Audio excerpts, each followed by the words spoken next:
Abhishek Anand Rouse Avenue से हमारे सहयोगी जुड़ चुके हैं, उनके पास भी सीधे चलते हैं। अभिषेक, वहां पर किस तरह की तस्वीर बन रही है सुबह सुबह? अब तो आधे घंटे बीत चुके हैं, लोग घरों से बाहर निकले क्या? जी देखिए चित्रा, फुटफॉल जिस तरीके से हम उम्मीद कर रहे हैं, जिस तरीके से हम लोगों से एक तरीके से रिक्वेस्ट कर रहे हैं बाहर निकलने के लिए, वैसा फुटफॉल अभी नहीं देखने को मिल रहा है।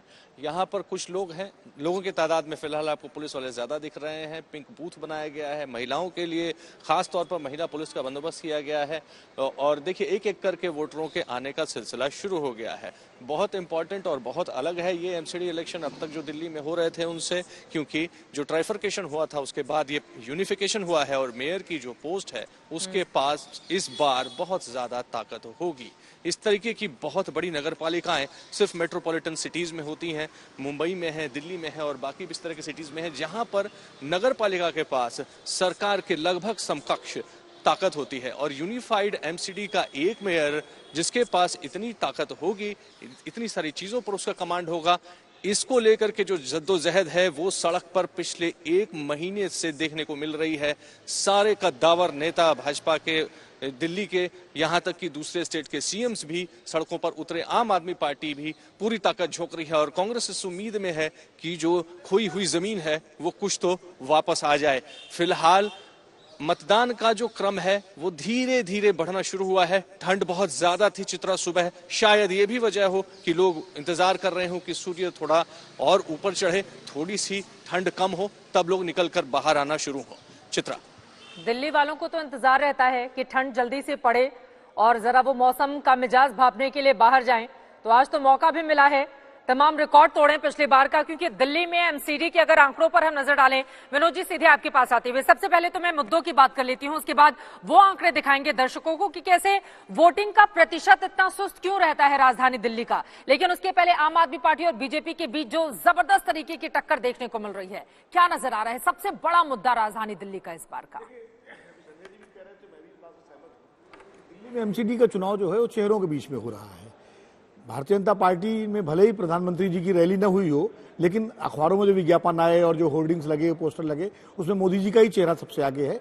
और विज्ञापन में तो ये भी कहा गया कि मोदी जी के नाम पर जो है आप वोट दीजिए और तमाम सारे जो वादे किए गए हैं। उधर आम आदमी पार्टी की तरफ से अरविंद केजरीवाल का चेहरा सबसे आगे है, केजरीवाल का कारपोरेटर, इस तरह के नारों के साथ जो है आप देखिए लगे हुए। आम आदमी पार्टी अभी नहीं, तो मिनी पार्षद भी बनाएंगे, वादा कर दिया है कि आएंगे तो मिनी पार्षद बनाएंगे। हाँ, तो उन्होंने ही कर दिया। अब कांग्रेस के पास कोई चेहरा नहीं है। कांग्रेस की स्थिति ये है कि उसके जो दो तीन नेता हैं भी दिल्ली में, वो सब राष्ट्रीय नेता हो गए। अजय माकन जी भी राजस्थान के प्रभारी हैं, राष्ट्रीय महासचिव हैं। जेपी अग्रवाल राष्ट्रीय महासचिव हैं, मध्य प्रदेश के प्रभारी हैं। स्थानीय स्तर पर अनिल चौधरी जी अध्यक्ष जरूर हैं, लेकिन उनकी वो पहचान नहीं है जैसी कि कभी शीला दीक्षित की, एचकेएल भगत की, सज्जन कुमार की, जगदीश टाइडलर की होती थी। तो कांग्रेस तो सबसे पहले नेता के संकट से जूझ रही है और नेता के नाम पर इस देश में वोट मिलता है। बिल्कुल। अब परिपाटी पूरी तरह से बदल गई है, नेता का चेहरा, और नरेंद्र मोदी के नाम पर बीजेपी दिल्ली में भी वोट मांग रही है, गुजरात में भी, तेलंगाना में भी मांगती है, तेलंगाना में भी, हैदराबाद में, हैदराबाद नगर निगम चुनाव में। बिल्कुल बिल्कुल। और मुद्दे यहाँ तक चित्रा जी, मुझे सिर्फ दो ही मुद्दे प्रमुख है। हाँ। आम आदमी पार्टी कूड़े का ढेर दिखा रही है और बीजेपी जो है यमुना को दिखा रही है कि उसका जो है पानी कितना गंदा है। वीडियो भी दिखाया है बीजेपी ने। हाँ, तो यमुना के गंदे पानी से लेकर के और गलियों में लगे कूड़े के ढेर, इसके बीच में चुनाव है। अब दिल्ली की जनता को तय करना है कि उसे कूड़ों के, दिल्ली की जनता चाहती है कूड़े भी साफ हो, यमुना भी साफ हो।